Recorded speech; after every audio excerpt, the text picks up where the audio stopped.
ইরানের মাটিতে যুদ্ধের আগুন শুধু সামরিক ঘাঁটিতেই থামেনি, এবার তা গিয়ে আঘাত হেনেছে সাধারণ মানুষের ঘর বাড়ি, স্কুল, হাসপাতাল ও জীবিকার ওপর। ইরানিয়ান রেড ক্রিসেন্ট সোসাইটি তথ্য অনুযায়ী ধ্বংসস্তূপে পরিণত হয়েছে প্রায় 1,25,000-এর বেশি বেসামরিক স্থাপনা, যা যুদ্ধের ভয়াবহতার এক শিউরে ওঠা চিত্র তুলে ধরেছে। সংস্থাটির প্রধান পীর হুসেন কালিভান্দ রাষ্ট্রীয় টেলিভিশনে জানান, সারা দেশে মোট 1,25,630টি বেসামরিক স্থাপনা ক্ষতিগ্রস্ত হয়েছে।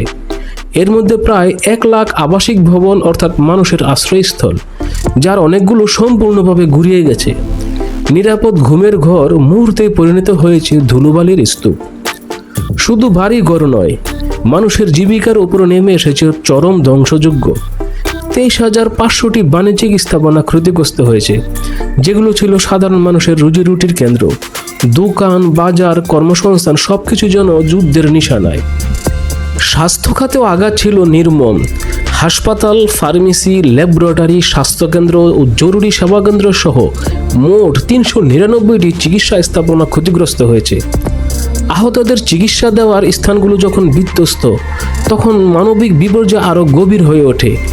শিক্ষা ব্যবস্থা রেহাই পায়নি। 875টি স্কুল ও শিক্ষা কেন্দ্র এবং 32টি বিশ্ববিদ্যালয় হামলার শিকার হয়েছে। ভবিষ্যৎ প্রজন্মের স্বপ্নের ক্যাম্পাস এখন ধ্বংসের চিহ্ন বয়ে বেড়াচ্ছে। এমনকি মানবিক সহায়তার কার্যক্রম পরিচালনাকারী রেড ক্রিসেন্ট বাদ যায়নি।